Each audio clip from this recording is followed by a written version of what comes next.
Eh bien bonjour, donc cette vidéo elle a pour but de tester en fait la résistance du covering. Alors la vidéo va se présenter en deux parties. La première partie donc c'est la résistance aux rayures et ensuite la résistance aux impacts. Alors à noter que la plupart des rayures que vous voyez ici donc des rayures de frottement, la plupart c'est des branches ou des choses comme ça. Donc ce qui fait que les rayures avec une brosse métallique ça arrive quasiment jamais. Bien entendu, vous pouvez voir que le test il se fait sur cet élément de carrosserie là. Donc cet élément là il va être par la suite, je pense éventuellement repeint ou mis en covering pour avoir une correspondance de couleur avec la carrosserie. Donc le premier test il va consister donc à faire un passage donc avec la brosse métallique. Donc là j'ai activé la lumière afin qu'on puisse bien visualiser. Donc là je vais faire ce qu'on appelle un passage doux. Donc c'est juste en fait un passage sans pression. Donc là, sur la première partie.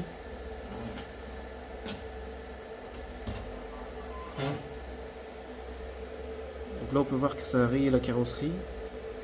La partie covering, on n'a pas grand chose. Ensuite, la deuxième partie, je vais faire une pression moyenne. Donc là, vous voyez, il y a un peu plus de pression.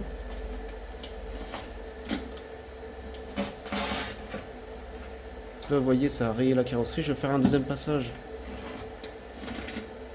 pour qu'on puisse voir. Un troisième passage.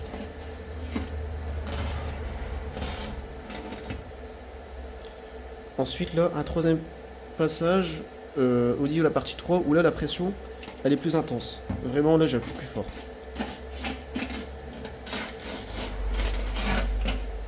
Donc là, je repasse une deuxième fois.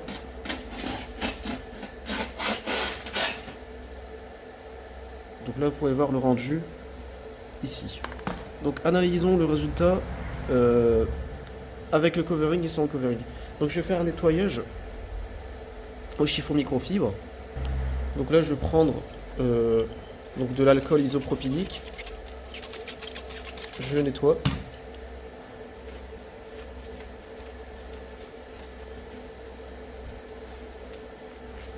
Hop là. Donc là, vous voyez un passage soft sur la couleur mat. On n'a quasiment rien. Le brillant aussi, on a quasiment rien. Ensuite, à ce passage, on peut voir des rayures. Ici, bah là, c'est carrément rayé. Donc voilà. Donc là, on sent aussi l'épaisseur. Et puis là également, on voit les différents types de rayures. Ce qu'on va faire en fait, c'est qu'on va tester. On va essayer de passer là aussi. Vous voyez, on voit la rayure.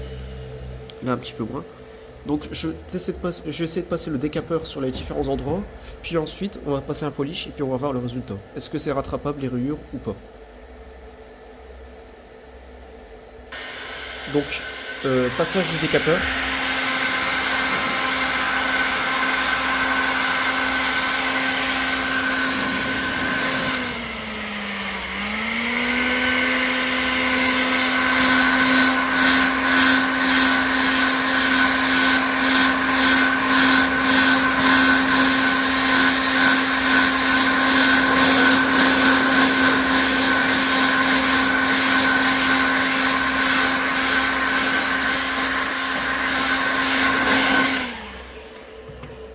Donc là on peut voir qu'en pression moyenne, on n'a plus aucune rayure, donc tout a été rattrapé donc avec la chaleur. Ici donc au niveau carrosserie, bah, la rayure est toujours présente. Donc on peut constater que au niveau covering en fait on a une résistance qui est beaucoup plus intéressante. Ce qu'on va faire c'est que pour appuyer le test, vraiment pour bien mettre en avant les rayures, je vais mettre un covering de couleur noir brillant et noir mat à la place de ces deux coverings là. Pour qu'on puisse vraiment bien mettre en avant du coup les rayures, qu'on puisse avoir un test vraiment le plus factuel possible. Donc là on peut voir avec des couleurs foncées. Donc je vais refaire mon test. Alors là c'est du soft. Hop là, je passe juste en fait la brosse comme si que par exemple c'est une clé de voiture qui se frottait. Donc là premier passage, deuxième passage, troisième passage. Ensuite là test moyen. Donc là j'appuie un peu plus. Là aussi. Donc là, test moyen. Et ensuite le test hard. Donc là, j'appuie beaucoup plus.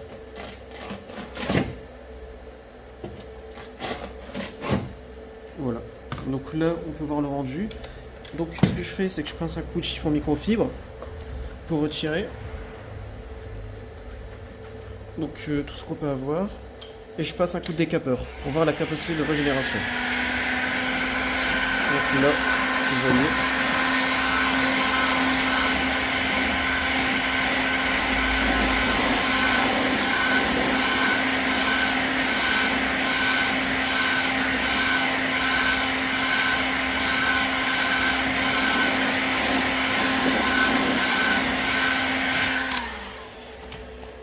Alors du coup, effectivement là j'ai activé la lumière pour qu'on puisse vraiment bien mettre en avant les griffes. Et on peut voir qu'en fait la griffe de cette partie là a quasiment disparu. Donc là je suis à une distance de... Je suis vraiment très près, hein. Je suis vraiment à une distance de 20 cm. En réalité quand on utilise notre véhicule, on est plutôt à cette distance là.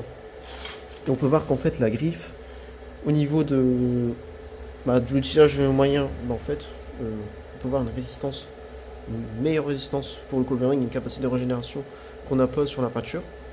Maintenant, ce qu'on va faire, c'est qu'on va faire une étape de correction. C'est-à-dire qu'en fait, on va utiliser un polish et on va essayer de rattraper les rayures avec le polish pour voir un petit peu qu'est-ce que ça va donner.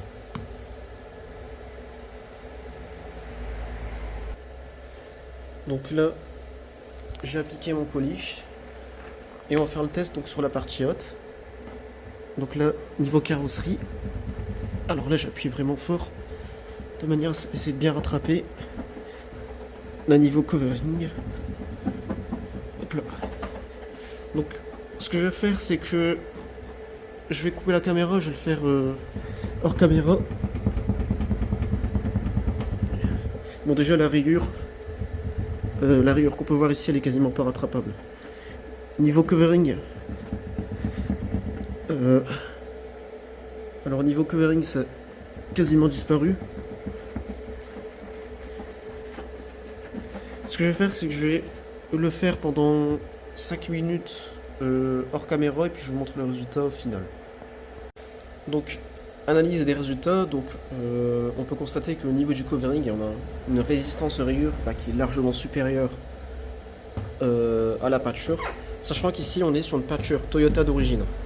Donc niveau vernis on est sur un produit très qualitatif. Et on peut voir que le covering il est beaucoup plus résistant.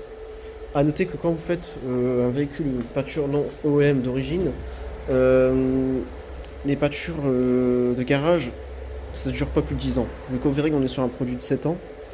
Une pâture bas de gamme, en fait si vous faites l'équivalent, le covering en termes de prix c'est plus intéressant que la pâture. Je veux dire en termes de durée de vie et de résistance. Donc voilà.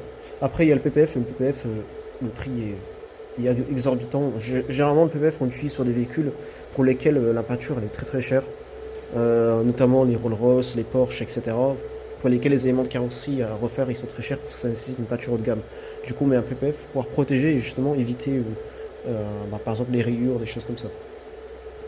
Alors pour revenir donc à notre sujet, là on peut voir le rendu, donc résistance covering supérieure. Maintenant je me suis posé une question, je me pose la question, est-ce qu'il y a une marque, est-ce que c'est une résistance qui est équivalente pour tous les coverings ou est-ce qu'il y a une marque pour laquelle la résistance est supérieure? Donc on va refaire le même test, le test des rayures. A noter que le test des impacts on le fera juste après, mais le test des rayures c'est le test le plus agressif et le plus, celui qui détruit le plus facilement les pâtures. Là vous voyez par exemple les éraflures comme ça, sur un covering ça se corrige sans problème. Vous prenez du polish ou un décapeur, ça se corrige. Tandis que tandis que les rayures, là vous voyez par exemple sur le mat, j'ai passé un polish et vous voyez ça n'a pas changé l'aspect du mat. Tandis que sur les sur les peintures, ça je peux pas vous la faire, je peux pas être sûr. Mais sur les vernis mat, vous avez une rayure, c'est mort. Vous pouvez rien faire. C'est votre chute. Donc voilà. C'est ça le problème des vernis mat, c'est que les vernis mat, quand vous avez des rayures, c'est compliqué à revenir en arrière. Donc là on va refaire le test. Vous voyez donc le passage soft. Donc là, donc on va faire 3 passages soft. 1, 2, 3.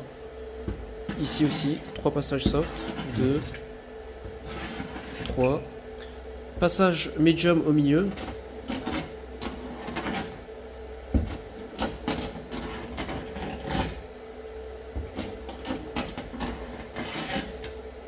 Donc passage medium au milieu aussi. Donc là je le fais doucement, pourquoi? Parce qu'en fait j'ai peur que ça descende en bas et qu'on puisse pas faire le passage plus intense au niveau du bas. Donc là passage medium et passage hard en bas. Donc là je fais vraiment une pression plus intense. Le son, vous attendez au niveau du son quand on le passe au niveau du covering, c'est pas le même son. Parce que le covering c'est plus élastique, le vernis c'est plus dur.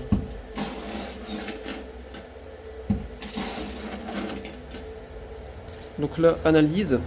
Ce qu'on va faire, c'est que on voit donc que la pâture, on va passer le coup de chiffon justement pour retirer, pouvoir bien analyser tout ça.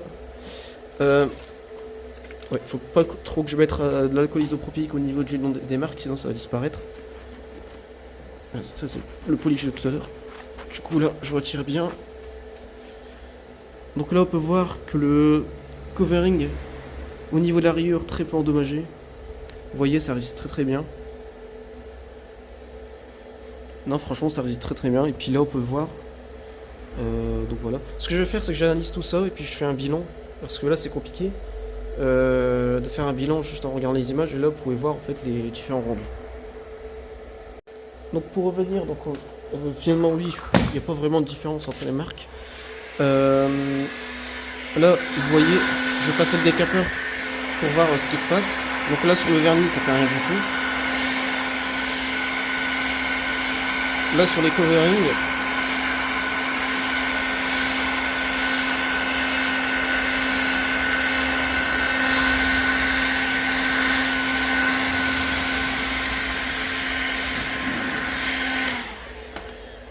là on peut voir que sur le covering Avery ça a quasiment tout rattrapé. Donc Avery en medium ça a quasiment tout rattrapé. Donc en fait ouais non, on a une résistance qui est largement supérieure. Après quand on est sur des griffes vraiment profondes, ou vraiment là, bon là je sens pas de profondeur, mais en tout cas ces griffes là au niveau du polish c'est pas rattrapable. Donc là vous voyez que ça endommage le covering, notamment là sur du Exis. J'essaie de passer un coup de polish pour voir qu'est-ce que ça donne. Donc là, passage du coup de polish, ça réduit en rien les rayures. Donc un tout petit peu, on n'a pas grand chose. Là vous voyez, ici ça ne se rattrape pas sur le Exis. Sur le 3M aussi ça ne se rattrape pas.